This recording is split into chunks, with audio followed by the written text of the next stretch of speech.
Hello possums, Dreymasmith here, dreaming in a Minecraft world. I did a little bit of mining, I mean a real little bit. I got just enough redstone so that I could make a clock, which you can see in my hotbar. I like to use it as a watch. And so that I could make a piston to finally finish the forge at the village. So let's go.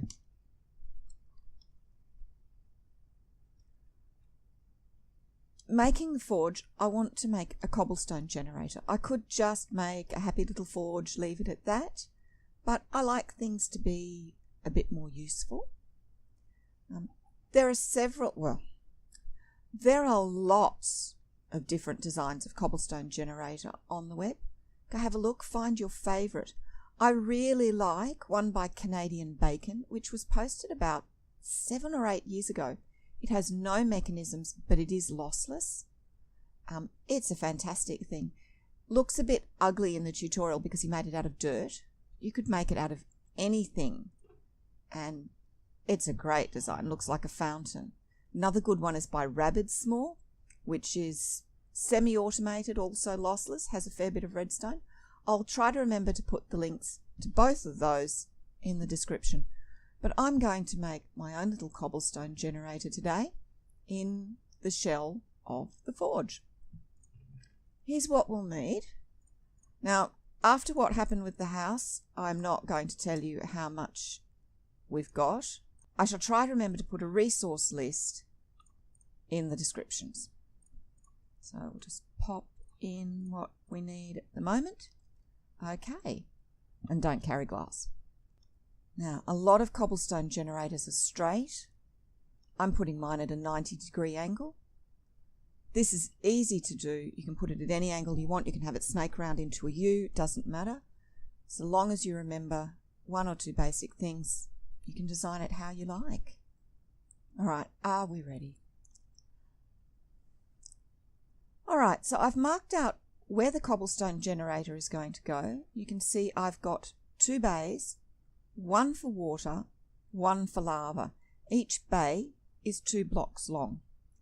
They don't have to be 2 blocks long. It's just that's probably the minimum length you could make it. Now I'm just going to dig out the cobble that's in there. You can make a cobblestone generator out of anything you like, so long as it is not flammable. So you can use stone, glass, concrete, dirt. You could even use polished granite if you wanted to, although why you'd want to, I don't know. It's an ugly, ugly block. Now, mine is going to be lossless, so I am popping a piston right there at the junction of the 2 bays. I'm building my bays up one. There we go. And I am lining them with stone. This is purely aesthetic.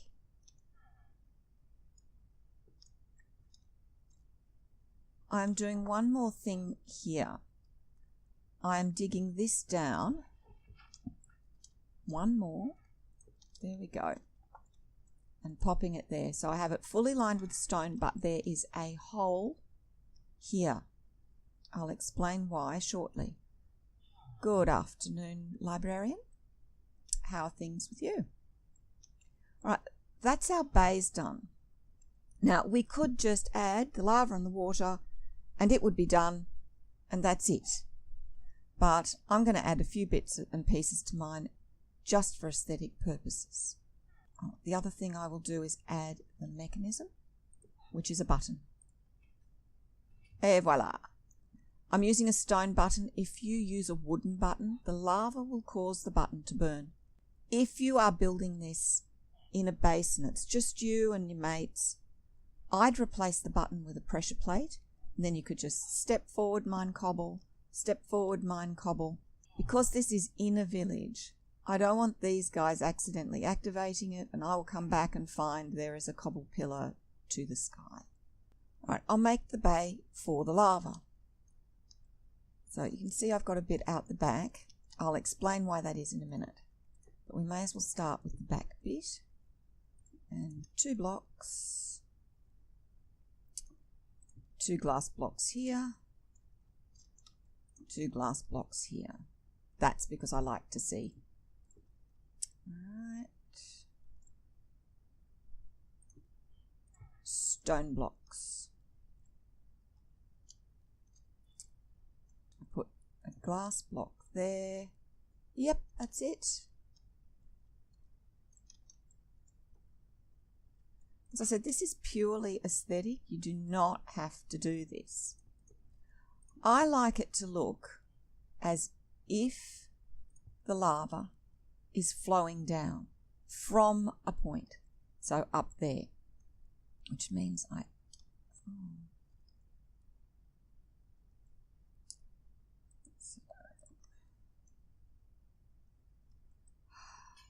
I'll just do that wrong. Okay. Right, now you could put blocks in either side and blocks along the front. I actually quite like the look of glass panes. Partly because I just think it looks nice. I'm popping a lump of dirt there just to make the glass placement easier. There we are. 1, 2. So this is just the framework of our lava pool. I don't like the look of that, if you'll excuse me. I'm changing the design. I'm going to put stone slabs there, and I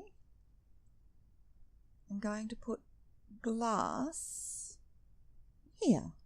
I think that will look much more elegant. So glass, whoops, fell in the hole. It's going to be an issue.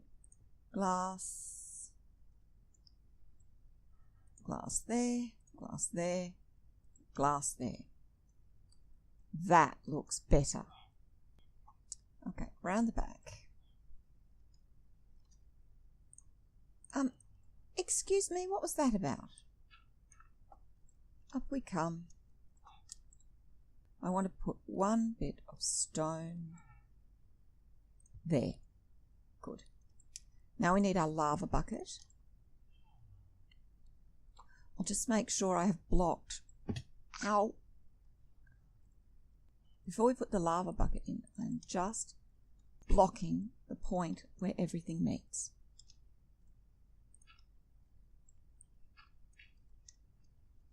Okay. Now I want to put the lava in that gap. I could have just built this up straight. I could have put it about here, and it would have fallen as a straight column of lava. But as I said, I like it to look as if the lava is actually coming down from something.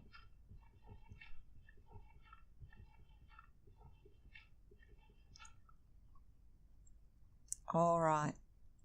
Yes, that's exactly what it should look like.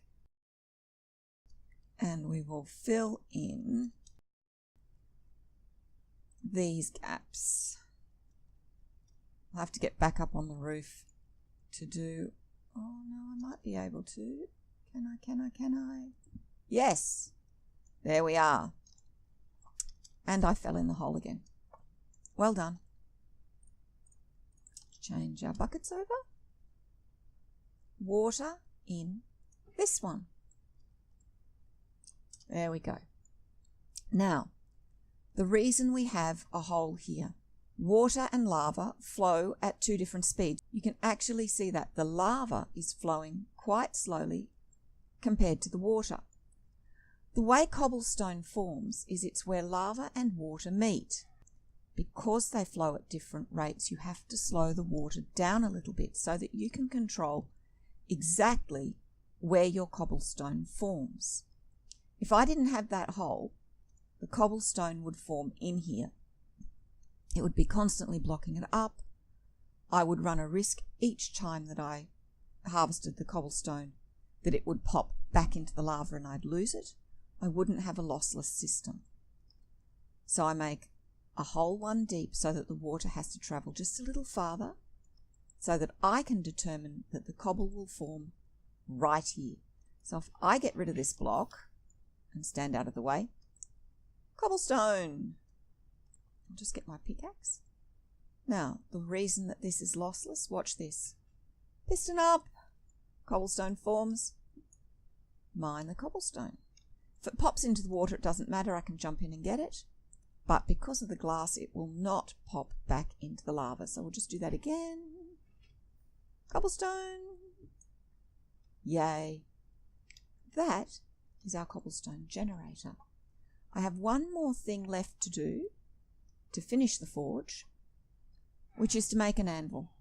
And again, that is just for the look of it, although it will be handy to have an anvil here, given I have the librarian with the mending book. So what we need to do to make an anvil is make some iron blocks. It's terribly expensive. We need 3 of them. So 3 iron blocks along the top, and then we make a stand out of iron ingots, and there's our anvil. Oh, quick, quick, before I drop it on my toes. Phew. Oh, that was terrible. No, that was really terrible. I'm such a ham. The village forge is almost done. I have one last thing to do, which is purely for the look of it. And that is to put in some iron railings. I mean, we've already spent so much iron on the anvil. Why not go the whole hog? There we are. One village forge completely finished. Furnaces, chest, anvil, cobblestone generator, all done. I'm quite proud of that. It doesn't look too bad. You could make a second water bay off the side to make it symmetrical. It wouldn't change anything except that the cobble would form slightly quicker. I like having the little workspace with the anvil. It's entirely up to you. But hopefully you enjoyed this. Hopefully you got something out of it. Remember to hit the like if you did, subscribe if you wish, and hit the notification bell. And I will see you next time. Bye.